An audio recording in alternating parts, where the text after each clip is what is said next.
Doctor Shafiqur রহমানের আগে একটা বক্তব্য শুনেন, তারপরে কিছু কথা বলতেছি।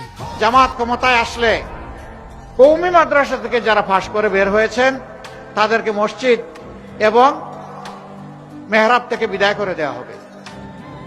এরা মিথ্যাবাদী, এরা মিথ্যাবাদী। তো ভিডিওটা আপনারা দেখলেন, এই ভিডিওটা ছিল একটা এডিটিং করে ভিডিওটা পোস্ট করা হয়েছে। জানি না কোন জানোয়ারের বাচ্চা এই কাজটা করছে। আর রিয়েল ভিডিওটা দেখেন। কওমি মাদ্রাসা বন্ধ করে দেওয়া হবে। আমি আল্লাহকে সাক্ষী রেখে আপনাদেরকে সাক্ষী রেখে বলছি, কওমি মাদ্রাসা আমাদের কলিজা, কওমি মাদ্রাসা আমাদের হৃদয়। ইসলামী শিক্ষাটা তারাই এখন ধরে রেখেছেন। আলিয়ার শিক্ষা সংকুচিত হয়ে এসেছে। আমরা সেই আল্লাহর উপর বিশ্বাস করি যিনি কুরআন নাজিল করেছেন।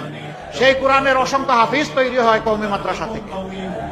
তারা আমাদের মাঝে লাগাতে চায়, বাঁধাতে চায়।